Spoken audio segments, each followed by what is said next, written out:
There are things in the shadows of the wizarding world that can kill you faster, more completely, and with a terrifying silence that even a piece of Voldemort's soul cannot match. That is the premise we will explore today. Welcome. I am so glad you are here with me. Find a comfortable place, let the world outside fade away for a while, and let's step back into a world we thought we knew so well. For so long, we've been told that the Horcrux is the pinnacle of dark magic, the final, unforgivable act. It is a violation of nature, a splintering of the self to cheat death. It represents a conscious, monumental choice for evil. And yet, this focus on the grand, operatic evil of Lord Voldemort may have been a kind of misdirection, a theatrical spectacle drawing our eyes away from quieter, more patient, and far more indiscriminate dangers lurking on dusty shelves and in forgotten vaults. Dangers that do not require a wizard of immense power to create them, only a moment of human weakness to find them. Settle in. There is no rush on this journey. We are simply going to wander through the familiar corridors of this world together, but this time, we'll pay attention to the whispers coming from the artifacts we so often overlook, the ones that don't announce their presence with a flash of green light. Together, we will explore 5 of these artifacts, or classes of artifacts. We will not just be listing them, we will be deconstructing our very understanding of what danger means, moving beyond the simple concept of death. The stakes are not merely about magical power, they are about redefining evil itself, questioning whether the most terrible things are born of grand ambition or quiet, human desperation. Our investigation begins with a fundamental re-evaluation of immediate threats. What if I told you the deadliest object in Diagon Alley wasn't a wand or a potion, but a piece of jewelry that has already killed 19 people and asks for nothing in return? From there, our definition of danger must expand. Could the greatest danger not be an object that seeks to kill you, but one that promises to give you everything you've ever wanted, trapping you in a beautiful prison of your own making? And what happens when the danger becomes intangible, an infection of the mind? What happens when the most dangerous weapon is not a physical thing at all, but an idea, written in a book, that can never truly be destroyed? This line of inquiry leads us to the final, most profound question of all, one rooted in a children's story. How could a set of mythical toys, a child's bedtime story, be responsible for more death and obsession than all of Voldemort's Horcruxes combined? These are the artifacts we will place under our lens. Their stories will change the way we see this world. Let us begin. Before we can explore what lies beyond, we must first understand the mountain, the Horcrux. Why does it hold such a terrifying power over our imagination, and what are the hidden limitations of its evil? Let us place ourselves in the desperate, final moments of a wizard, choosing to tear their own soul. The air grows cold, thickens with a pressure that feels like deep water. The magic itself feels wrong, like a string on an instrument pulled too tight, vibrating with a note that is fundamentally incorrect, about to snap. This is the act we've been taught to fear above all else, the final taboo in a world filled with them. It is a singular act of defiance against the most fundamental law of nature. It is not just about avoiding death, it is about refusing to participate in the cycle of life itself. The mechanics are brutal in their simplicity, requiring an act that extinguishes one life to unnaturally preserve another. The murder is the catalyst, the violent tearing of reality that allows the wizard to then tear their own essence. A piece of that fractured soul is then siphoned off, decanted like a poisoned wine into a vessel, an object that will now serve as its anchor to the mortal world. But there is a detail here we so often miss, a crucial distinction in the nature of this dark art. The murder itself is not what fuels the immortality, it is only the key. What it unlocks is a state of profound spiritual mutilation. The soul was never meant to be divided. This act of self-inflicted damage is what makes the Horcrux so reviled, so feared among those who understand its true cost. To create one is to declare that your continued existence is worth more than the integrity of your own soul, more than the life of another, and more than the natural balance of the world. It is the ultimate expression of the self, an egotism so profound it becomes a form of cosmic vandalism. And yet, this act of supreme evil is also an act of supreme desperation. A fear of the void so powerful that one would choose to become a monster rather than face it. This is why it has always been our benchmark for darkness. To truly understand its nature, we must look at the containers themselves, at the 7 artifacts Voldemort chose to house the fragments of his ruined soul. They were not random. Each one tells us something vital about the Horcrux, and about the man who made them. We begin with the Diary of Tom Riddle, a seemingly innocent book of blank pages. This was not merely a container, it was a memory, a ghost of the boy Tom once was, weaponized. Its danger lay in its ability to listen, to sympathize, to seduce a lonely child into doing its bidding. And this reveals the first quality of a Horcrux. It can be an insidious tool of manipulation, a patient predator waiting for a moment of weakness. It fed on Ginny Weasley's emotions, her fears and her secrets, growing stronger until it could act. But its power was entirely dependent on her willingness to write, to confess, to trust. Without her, it was just an old book. Then we have the Ring of the Gaunts, an object steeped in pride and decay. Here, the evil was layered, a masterpiece of dark ingenuity. The soul fragment was hidden inside an heirloom, which was itself one of the fabled deathly hallows. But the primary defense was not the Horcrux itself, but a curse of devastating power placed upon the ring, a curse that nearly cost Dumbledore his life. This tells us something else. The piece of soul is not, in itself, an aggressive force. It often requires additional curses, enchantments, and physical protections to keep it safe, because its primary state is one of vulnerability. It is a fragment, and it is fragile. The ring's curse did the immediate damage, while the soul fragment was merely the passenger within, a hidden secret behind a wall of lethal magic. Let us turn our attention to the locket of Salazar Slytherin. Here, we encounter a different form of danger, perhaps the one most intimately associated with these objects. The locket did not try to persuade like the diary. It did not strike with a swift curse like the ring. It radiated a malevolent influence, a spiritual poison that seeped into its surroundings and, most acutely, into its wearer. We feel its chilling weight around the necks of Harry, Ron, and Hermione, a cold, constant pressure. Its magic was one of slow, grinding despair, amplifying doubt, paranoia, and jealousy, until it broke the bonds of friendship. This is the corrupting influence we so often point to, the proof of its inherent evil. But we must also recognize that this corruption is a byproduct. It is the radiation leaking from a damaged core, not a targeted attack. Its only goal is to make you take it off, to make you abandon it, to ensure its own survival by driving away any threat. It is a defense mechanism, like the ink of a squid, designed to create chaos so the object can remain safe and hidden. Next, we have the Cup of Helga Hufflepuff. Its story reveals another facet of Voldemort's psychology, and by extension, the nature of his Horcruxes. The cup was a symbol of loyalty, community, and acceptance, the very antithesis of Voldemort's own values. By choosing it, he was not only defiling a treasured artifact of a rival house, but he was also proving his dominance over all aspects of Hogwarts' legacy. He locked it away deep within the Lestrange vault, surrounded by some of the most complex security in the wizarding world. The protections were immense, a dragon guard, the Gemino and Flagrante curses that caused every object to multiply and burn at a touch. Once again, we see that the Horcrux itself is not the primary weapon. The danger lies in the layers of security wrapped around it, a fortress built to protect the precious, tiny fragment of a tyrant's soul. The cup itself did nothing to the trio. The vault nearly killed them. Then we have the lost diadem of Rowena Ravenclaw, an object fabled to grant wisdom. This choice is perhaps the most telling of all. Voldemort, who prized his own intelligence and magical knowledge above all else, sought out an artifact that promised more of it, only to use it as a hiding place. The perversion is profound.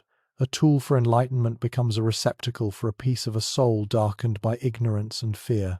When we finally see it, it's just a tarnished, broken thing, hidden away in a room full of forgotten objects, a place of cosmic junk. Like the others, its true power as a Horcrux was entirely passive. It sat for decades, inert, Its potential danger was in the whispers of knowledge it once promised, a temptation for the ambitious, but as a soul anchor, its existence was quiet, patient, and entirely defensive. Its purpose was simply to exist, unseen and untouched. We must also consider the most terrifying of his creations, Nagini, a living Horcrux. Here, the rules seem to change. The soul fragment is no longer housed in an inanimate object, but in a living, breathing creature with a will of its own. The evil is now mobile. It is a hunter. It can strike according to Voldemort's will, as it did with Arthur Weasley and with Severus Snape. This appears to be the ultimate evolution of the Horcrux, a perfect union of immortal anchor and loyal weapon. And yet, even here, there is a fundamental limitation that we must not overlook. Nagini's danger is still entirely subordinate to Voldemort's. She acts on his command or in her own self-defense. The soul fragment within her does not grant her any additional power or sentience beyond what she already possesses. It only tethers Voldemort to life. She is a dangerous beast, yes, but she was a dangerous beast before. The Horcrux adds a layer of strategic importance, but not a new dimension of magical threat. Her death is still just a death, and with it, the soul fragment is destroyed.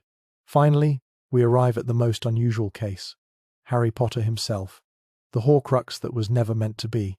This accidental vessel teaches us the most important lesson of all. The piece of Voldemort's soul that lived in Harry was a parasite. It tethered itself to his life force. It gave him a connection to Voldemort's mind and emotions.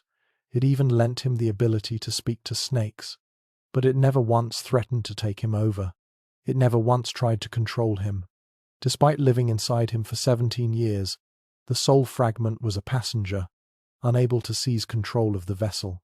This proves, perhaps more than anything else, the true nature of a Horcrux. It is a splinter, a desperate, clinging anchor whose entire existence is predicated on the survival of its container.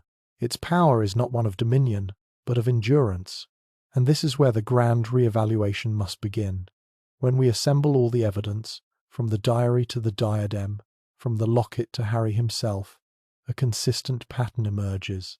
We see objects of immense symbolic power, protected by layers of the most potent defensive magic imaginable. We see a living creature used as a mobile guard dog. We see byproducts of their existence, the corrosive despair of the locket or the seductive whispers of the diary. But what we do not see is an object whose primary function is to actively and indiscriminately harm others. That is not what a Horcrux is for. Every single one of them is a shield, not a sword. Their entire purpose, their entire design, is fundamentally defensive. It is an elaborate, horrifying, and evil form of life insurance for one person and one person only. The evil is in their creation, an act of supreme violation. The evil is in their symbolic defilement of treasured history. The evil is in the corrosive spiritual aura they sometimes emit. But their function, the very reason for their existence, is profoundly narrow. It is to keep one wizard from dying. Everything else is secondary. The danger they pose is almost entirely passive, a series of traps laid around a hidden treasure. The Horcrux does not seek you out. It does not want to be found. It wants only to remain, hidden and whole, a silent testament to its creator's fear of death. Its evil is immense, but it is also profoundly personal and contained.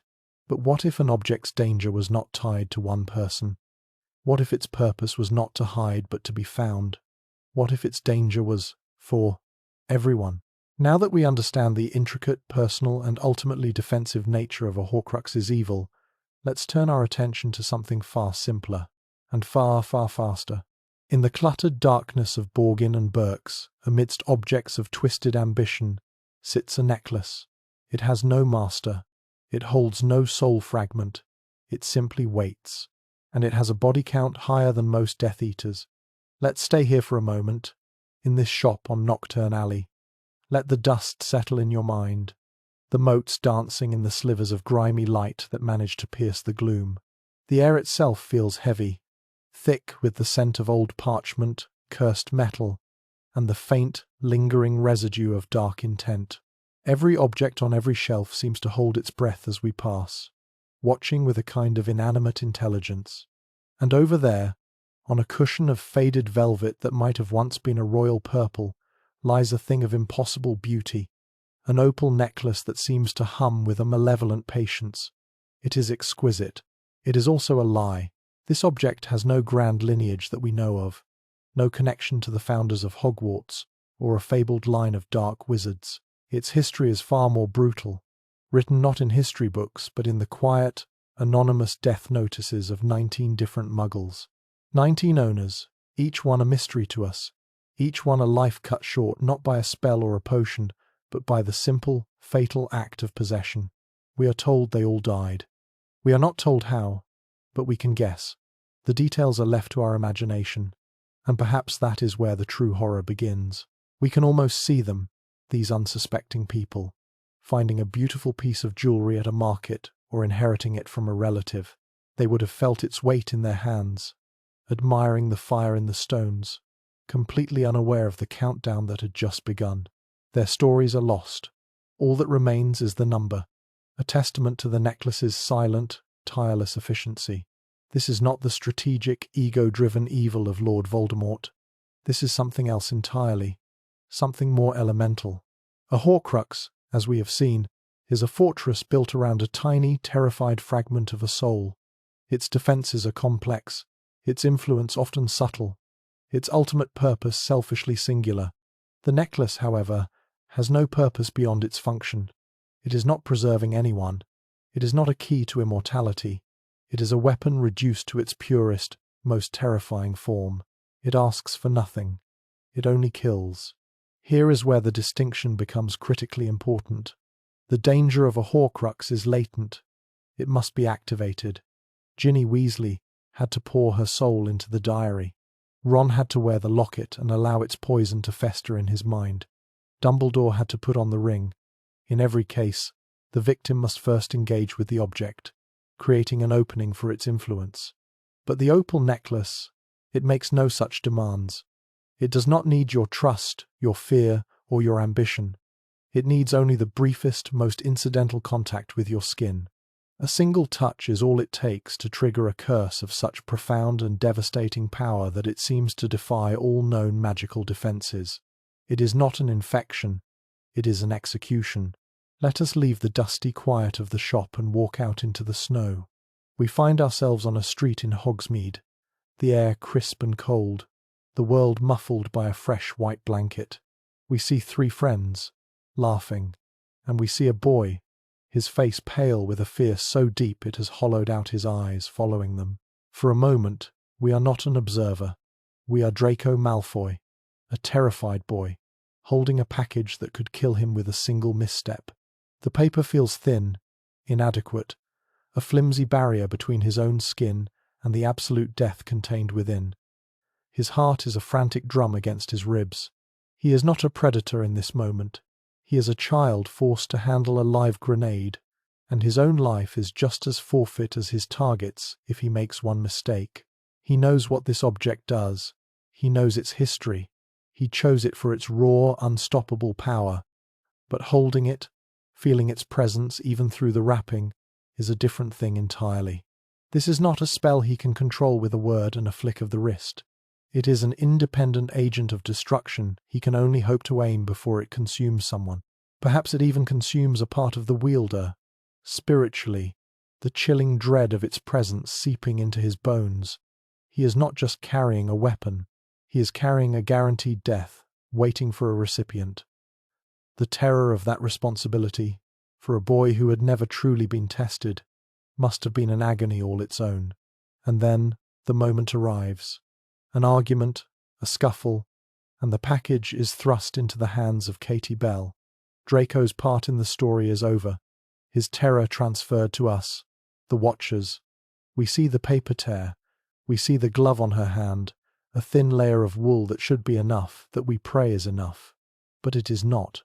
Through that tiny rip in the paper, through the fabric of her glove, a minuscule point of contact is made.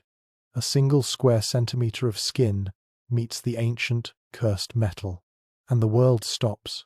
What follows is not a flash of green light. It is not a dramatic duel. It is a silent, horrifying spectacle of puppetry. The sound seems to drain from the air around her. We witness the cold, a visible wave of energy, spreading from her hand up her arm. It is a frost, not of ice, but of pure, malevolent magic. Her expression does not have time to register pain.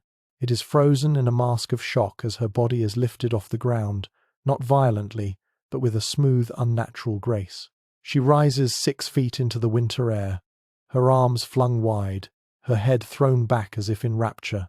But then her mouth opens, and a scream of such shattering, silent agony fills the space that it is more terrifying than any sound could ever be.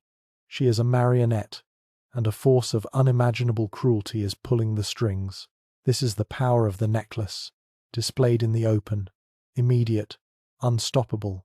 It is a curse so potent that it bypasses conscious thought, seizing control of the victim's physical form instantly. Harry, Ron, and Hermione can only watch, frozen in disbelief and horror. There is no counter-curse they can shout, no shield charm that would have worked. The attack did not come from a wand. It came from the object itself. The event is a stark illustration of its nature. The curse doesn't just kill, it seems to unmake the person, trapping them in a state of living death, a horrifying limbo between the physical world and whatever abyss the curse pulls them toward. Even the arrival of Hogwarts professors, powerful and experienced wizards, does little to immediately solve the problem.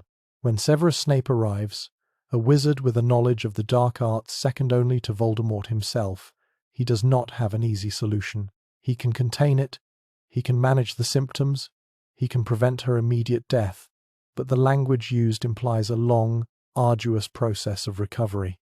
This one, fleeting touch from this one object requires months of intensive magical care at Street Mungos to even begin to mend.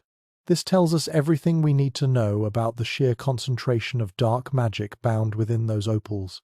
It is not a fleeting hex. It is a deep, foundational curse, a magical plague. Now, let's step back and compare this directly to our established benchmark of evil. A Horcrux is a piece of soul, and its primary instinct is self-preservation. It hides, it corrupts, it defends itself. But the necklace attacks. It has no sense of self to preserve. It is, in essence, a magical landmine. It sits dormant, perfectly harmless, until a specific condition is met. But the moment that condition is met, the moment someone touches it, the result is absolute and catastrophic.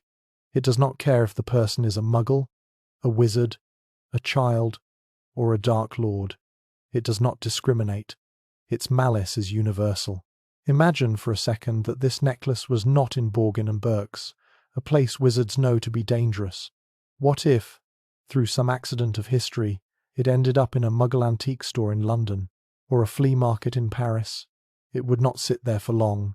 Its beauty would call to someone, and a chain of inexplicable deaths would begin, a mystery that no Muggle authority could ever hope to solve. The danger would spread silently, invisibly, far beyond the reach of the Ministry of Magic. This is a level of indiscriminate, public threat that a hidden Horcrux could never pose. The diadem in the Room of Requirement was a danger to no one until it was sought. The necklace is a danger to anyone who happens to walk by. Its accessibility is one of the most terrifying things about it. Here is where it gets truly interesting. The evil of the necklace seems to be of a purer, more distilled nature than that of a Horcrux. The creation of a Horcrux is born of a complex human emotion, fear. The fear of death is so profound that it drives a wizard to commit an unnatural act. But the necklace does not feel like a product of fear. It feels like a product of pure, unadulterated hate. Someone, somewhere, long ago, poured so much malice, so much concentrated intent to harm, into this object that it became a permanent vessel for that emotion. It is a container not for a soul, but for an act of violence, repeated endlessly for every new owner. This changes everything we thought we knew about what constitutes the darkest magic. We are conditioned to think of dark magic as a tool for achieving a goal: power, immortality, control. But this object seeks nothing. It is the goal itself. It is the end point of a desire to cause suffering, made permanent and self-perpetuating. It is, in its own way, a perfect killing machine. More efficient and universally lethal than any piece of Voldemort's soul. It requires no grand plan, no loyal followers, no intricate vaults. It just needs one moment of human curiosity, one touch, and in that we see a kind of danger that is terrifyingly simple, brutally direct, and utterly impersonal.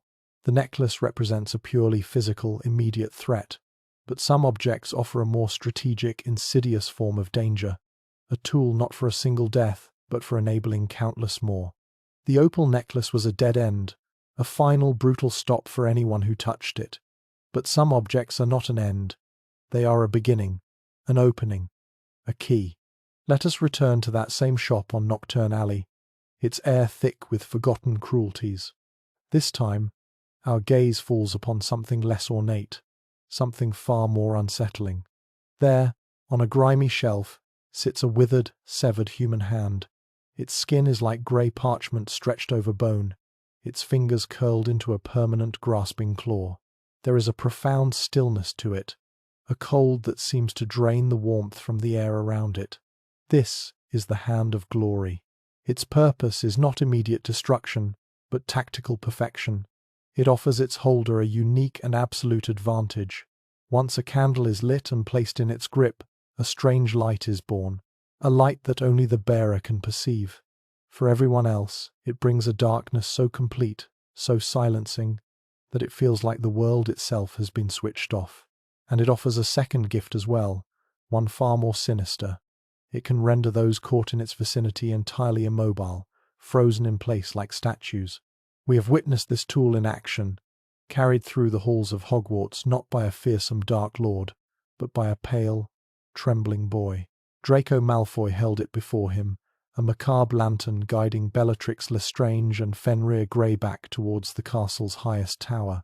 The hand itself cast no spells.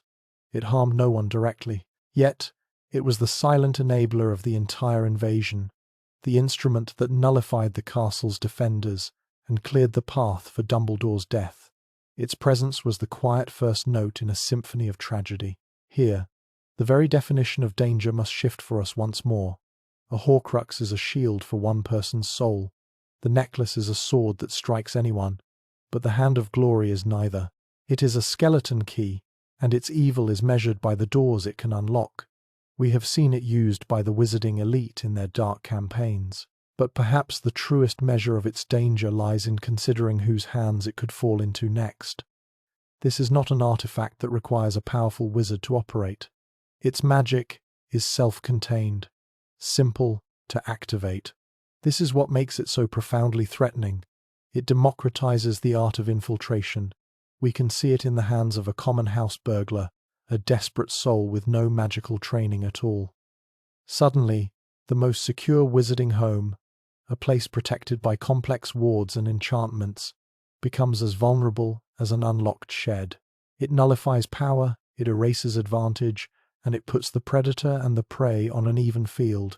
Its danger is not what it does, but what it allows others to do. It multiplies the potential for evil in any person who holds it, transforming a simple thief into an unstoppable phantom. The evil is no longer contained within the object. It is now a tool that amplifies the darkness already present in the world, making it more efficient, more successful. The necklace's danger was a single explosive act of violence. This object enables 1,000 smaller acts of violation, of theft, of terror, spreading its influence not through a curse, but through the quiet and steady erosion of safety and security for everyone. It is a weapon of access, designed to bypass any physical barrier put in its way. But this forces us to consider a more disturbing possibility. There are walls that are not built of stone, and gates that are not forged from iron. What happens when we encounter a danger that seeks to bypass the defenses we construct around our own consciousness, our own hearts? We arrive now at an object of profound and terrible beauty. It does not threaten with a curse, nor does it offer a path to violence. Its promise is far more seductive and infinitely more personal. It promises you happiness. We find ourselves in a quiet room, late at night, in a sleeping castle, and there, against a far wall, stands a mirror. It is magnificent, from floor to ceiling, with an ornate golden frame and clawed feet. Etched across the top is an inscription that seems, at first, to be a lost language of command. But it is not a command at all. It is a simple, honest declaration of its function. We can almost trace the letters in the cold air, feeling their power. This mirror does not want to hurt you. It only wants to show you the truth. But it is a truth of a very specific and very dangerous kind. For a boy who has known so little love, the reflection is a miracle. It is not himself he sees at first, but a crowd of faces, a sea of warm smiles. There is his mother, with her kind eyes, and his father, with his unruly hair. They are not ghosts, not memories. They are there, solid and real. A family he never had, returned to him in a single, silent moment. The feeling it evokes is not fear, but a deep, soul-shaking relief. The mirror does not lie, not exactly. Dumbledore would later explain its secret to us. It shows nothing more and nothing less than the deepest, most desperate desire of our hearts. It finds the one thing you want more than anything in the world, the ache you carry in your quietest moments, and it gives that thing a face, a perfect, silent, and utterly captivating form. Harry returns to this vision again and again, drawn by a need so powerful it eclipses everything else. He sits on the cold stone floor for hours, simply being with them, with the family he lost. Let us be honest with ourselves, here in this quiet space together. What would you see reflected in that glass? Who would be standing there beside you? And once you had seen it, once you had felt that sense of perfect completion, could you truly walk away? This is the true nature of its deadly power. The mirror does not attack, it entrances. It offers a phantom reality so perfect that the real world, with all its flaws and disappointments, begins to feel unbearable. It doesn't kill the body, it starves the soul. It convinces you that the only thing of value is what you see in the reflection, and so you stop living, stop growing, stop moving forward. We are told that men have wasted away before it, transfixed by what they have seen, or driven mad by the knowledge that it can never be real. This tells us a chilling truth. Harry was not the first to find it, nor the first to fall under its spell. For years, perhaps decades, this beautiful object sat somewhere in the castle, a silent testament to forgotten dreams and lost lives. Its danger is proven not by a single act, but by a history of quiet decay. The opal necklace offered a quick, brutal end. The hand of glory provided a key for physical trespass. But this mirror presents a much deeper violation. It bypasses every wall, every spell, every defense we have. It goes straight for the one thing we can never fully guard, our own longing. It turns our deepest love into our most certain prison. And so, we must look deeper into the nature of this particular prison. It is a cell with no bars, a dungeon whose walls are built from our own most treasured hopes. The reflection is not an external enemy we can fight. It is a part of ourselves we can never defeat. Its power comes from its profound passivity. It waits for us to do all the work, to supply the longing, to build the fantasy, and to ultimately surrender our own lives to it. This is a level of insidious danger a Horcrux cannot replicate. A Horcrux, even the locket, radiates its creator's poison. It is an alien influence, a splinter of Voldemort's own misery that we can eventually identify and reject. But the mirror's trap is woven from the fabric of our own being. It reflects not Voldemort's ambition, but our own love, our own grief, our own potential. It becomes a perfect, personalized weapon, uniquely calibrated to find the exact vulnerability in any soul that stands before it. And because the desire it shows is ours, we welcome the wound. We mistake the poison for a cure. Consider the wisdom of Albus Dumbledore in this. He, who understood its power better than anyone, did not seek to destroy it.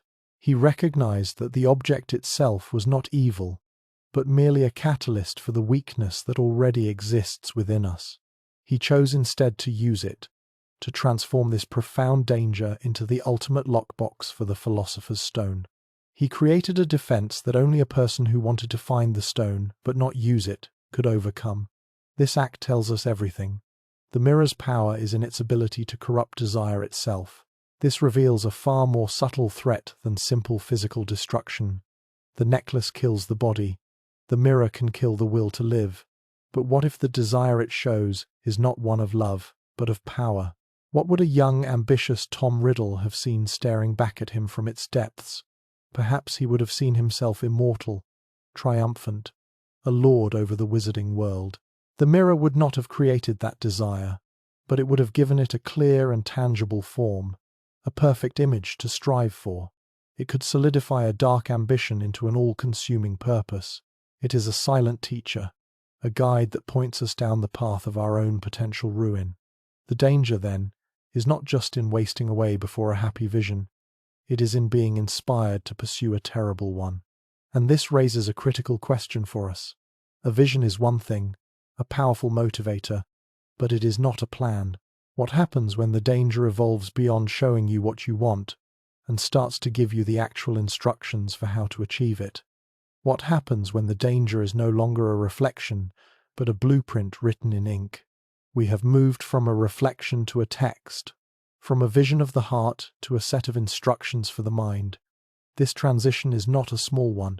It is a fundamental shift in the nature of the danger we are examining. A mirror shows you a destination, a beautiful, impossible endpoint, but a book gives you a map. Let us consider the physical object for a moment. The dark tome itself. It might be bound in dragonhide, its pages thin as onion skin and filled with a spidery whispering script. It might feel cold to the touch, humming with a low, malevolent energy that makes the hair on your arms stand up. But this is all a kind of theatre.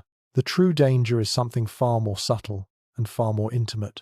We need to look closer, past the ancient leather and the yellowed parchment, to the very substance that forms the words. Let us think of the ink. It is not merely a pigment. It is a medium, a vessel for a thought, carrying the precise shape of its creator's intent from their mind, through their quill, and onto the page. That thought then waits, dormant and patient, for centuries if it must. It waits for a new pair of eyes. When that happens, the ink soaks not just into the paper, but into the reader's consciousness. It is a contagion of the mind. An idea, especially a powerful and forbidden one, acts like a virus, replicating itself within the host. And unlike a curse that can be broken, or a poison that can be purged, an idea, once it has taken root, cannot be simply removed. It becomes a part of you. This is the quiet, creeping danger of the books locked away in the restricted section of the Hogwarts library. We know that a young Tom Riddle found a book there, one containing the darkest of secrets. The book itself did not force him to do anything. It did not whisper commands or possess his soul. It simply answered his questions. It laid out the brutal, soul-splintering mechanics of creating a Horcrux, and in doing so, it provided the blueprint for his entire ascent to power. The book was a catalyst, a tool that transformed a dark ambition into a methodical plan. Its evil was not in what it did, but in what it made possible. It took the potential for darkness that already existed in a brilliant boy and gave it structure, purpose, and a terrible methodology. One book, one idea, and the entire course of the wizarding world was changed forever. It armed him not with a spell, but with a philosophy of evil. But not all such books are so obviously malevolent. Some are far more deceptive. The most dangerous one we encounter is not a grim, leather-bound volume from a dark vault. It is a battered, dog-eared, second-hand school textbook, a copy of advanced potion-making, filled with the handwritten notes of a mysterious former student. It offers a different kind of promise, not of immortality, but of excellence. For Harry, the book is a revelation. It is a shortcut to success, a secret tutor whispering in the margins. The notes of the half-blood prince are not dark incantations at first. They are clever adjustments, brilliant little tweaks to established recipes that yield perfect results every single time. It brings him praise, admiration, and a feeling of effortless genius he has never known. This is the seduction. The book does not corrupt with fear or despair. It corrupts with pride. And then, tucked between instructions on brewing potions, are other things. Little spells, scribbled as if they were casual inventions. Harmless little jinxes for tripping people, for sticking one's tongue to the roof of their mouth. They are presented as clever tricks, the work of a gifted, rebellious mind.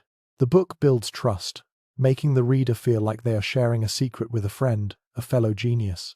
It lowers every defense. And so, when Harry finds the spell, the one that is simply labeled "for enemies," he does not see it as a piece of dark magic. He sees it as another clever solution from his anonymous mentor. The spell was just a phrase on a page, a curious annotation he had committed to memory.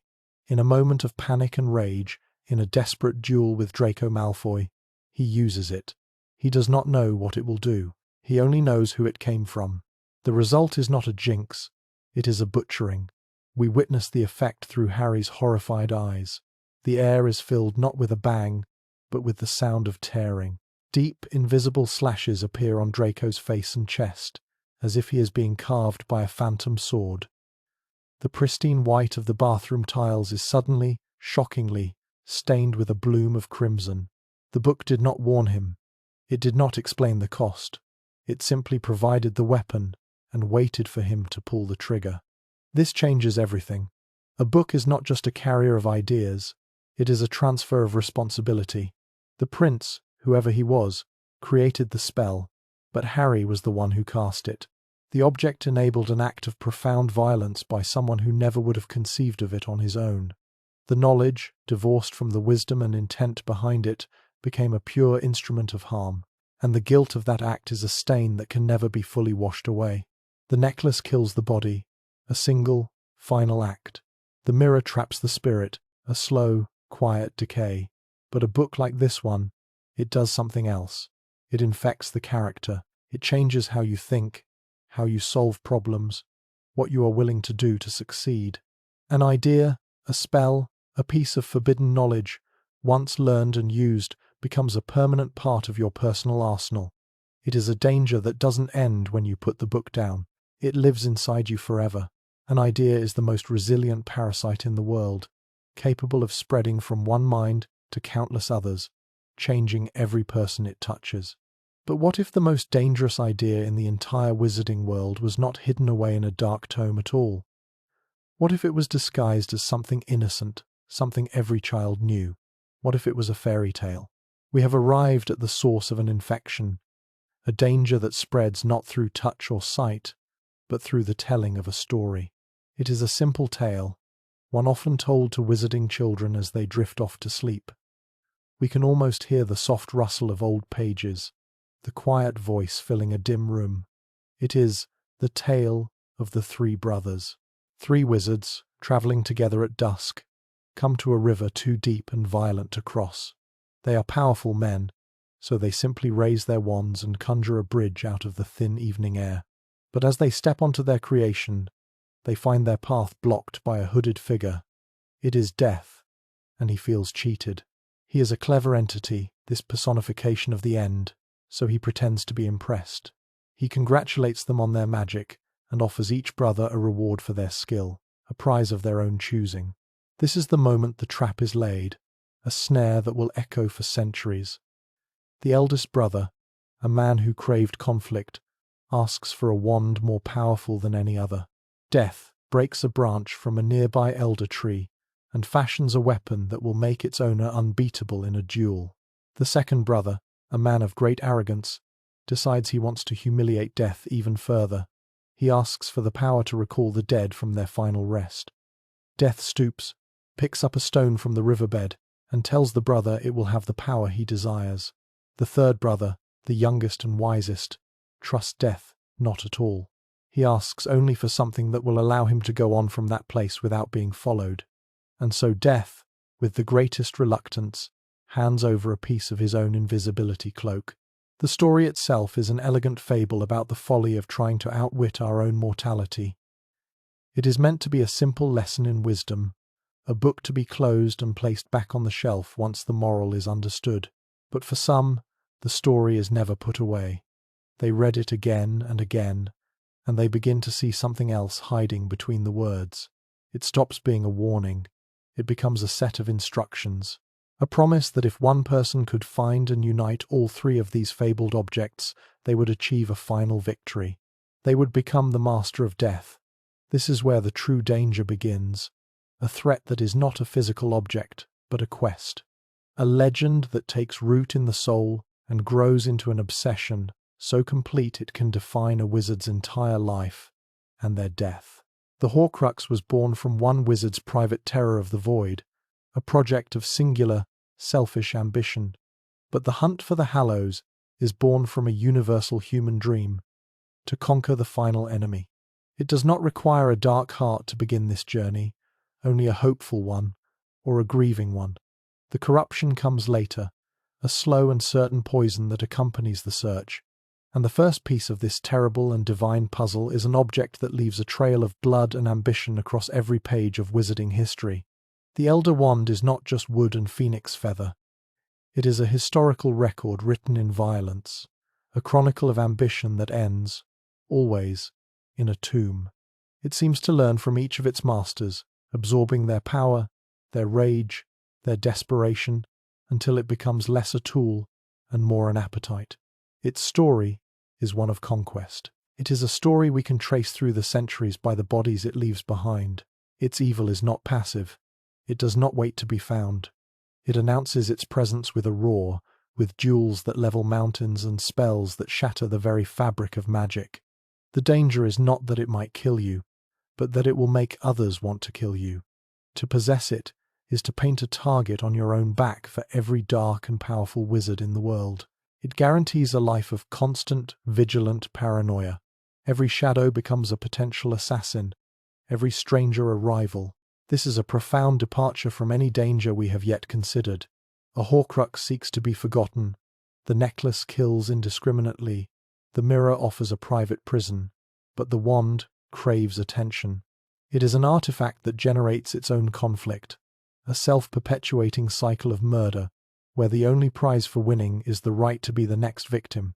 It is a crown that must be torn from a cold, dead head, and it has been torn away, again and again. Let us step away from the noise of battle, from the crash of spells and the scent of ozone in the air. Let us leave the bloody history of the wand behind. We find ourselves somewhere else entirely, somewhere quiet, a riverbank at twilight, the water flowing dark and cold, and in our hand is a small black stone, cracked down the middle. It feels inert, unremarkable. There is no thrum of power, no malevolent chill. Yet this, the second hallow, represents a danger that is perhaps even more absolute than the wand's endless violence. The resurrection stone does not call to the ambitious or the powerful. It whispers to the broken-hearted. It offers a cure for the one wound that magic can never truly heal. The finality of loss. It promises to bring back the dead, and in the most cruel and literal sense, it keeps that promise. When a grieving soul turns it 3 times in their hand, they do not see a memory or a ghost. They see a figure, solid and real, a shade pulled back across the veil. But these figures do not belong here.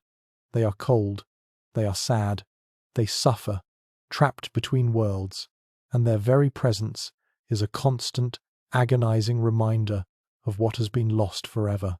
The mirror showed you a perfect, silent illusion that could starve your will to live, but the stone gives you a broken, suffering reality that can make you wish for death itself.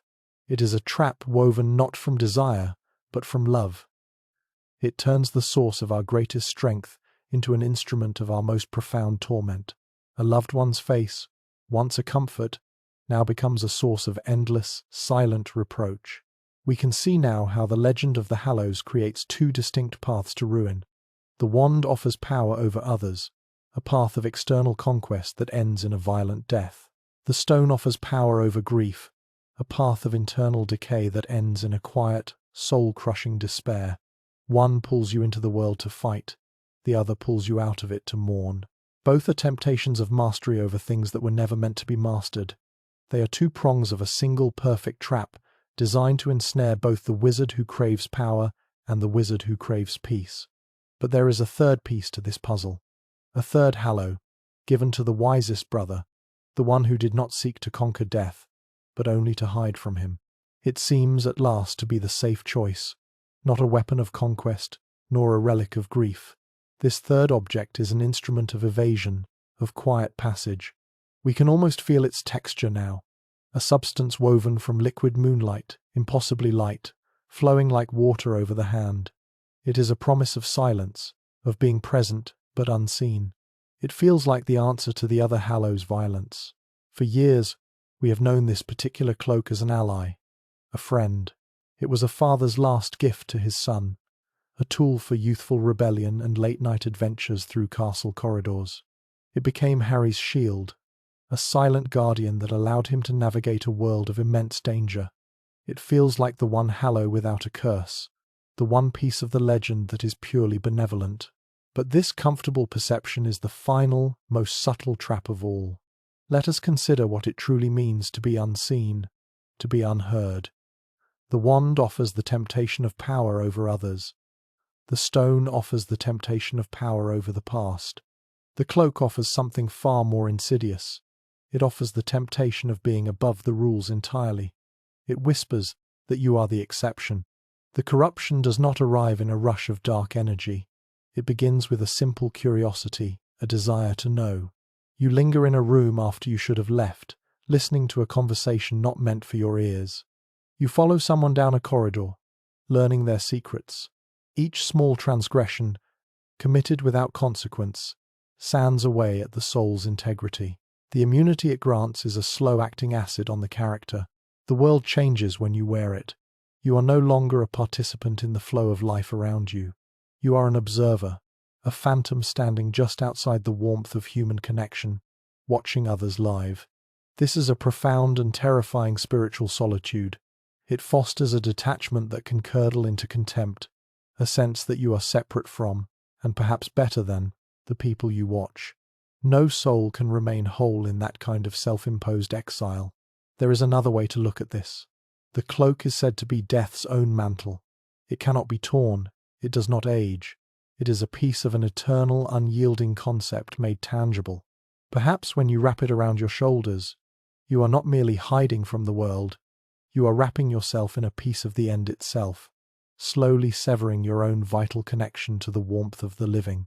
The youngest brother, the wisest one, seemed to sense this. He did not use the cloak to accumulate power or secrets. He used it to live a full and ordinary life, to raise a family, and to choose the moment of his own departure. He sought only to be the master of his own time on earth, not a master over death. This is the lesson buried deep inside the fable, a lesson almost everyone misses. For those who hunt the hallows as a trinity, the cloak is not a tool for peace. It is the final, essential piece in an arsenal for achieving godhood. It provides the means of infiltration, of espionage, of moving without obstacle to claim the power of the wand and exploit the sorrow of the stone. For a mind like Grindelwald's, it represents the path to absolute control, the ultimate tactical advantage. And here we finally understand the full, devastating power of the story itself. The three hallows are a perfect temptation, targeting the three great anxieties of our existence. The fear of our own weakness is answered by the wand. The pain of our losses is answered by the stone. The frustration of our physical limitations is answered by the cloak. The pursuit of them, the simple idea that one could unite them, is the most dangerous quest in the magical world. It is a hunger that has consumed some of the greatest wizards who ever lived. We have now travelled the full spectrum of danger, from the swift, impersonal violence of a cursed object to the strategic advantage of a forbidden tool. We have seen a beautiful mirror that starves the soul, and a book whose ideas can poison a generation. And now we have a myth, a simple children's story, that creates an obsession powerful enough to tear the world apart. And so, we stand now at a crossroads, having walked 5 very different paths of darkness. Each journey has taken us further from our starting point, further from the solid, understandable evil of a splintered soul. We have seen a weapon that kills with a touch, and a tool that makes any lock useless. We have stared into a reflection that consumes the will, and read from a book that rewrites the character. We have even listened to a bedtime story that became an anthem for obsession across centuries. These threats feel fundamentally different, almost impossible to weigh against one another. It seems we are left with a collection of disparate dangers, a cabinet of curiosities with no organizing principle. But a structure has been emerging all along, a hidden framework beneath the surface of these stories.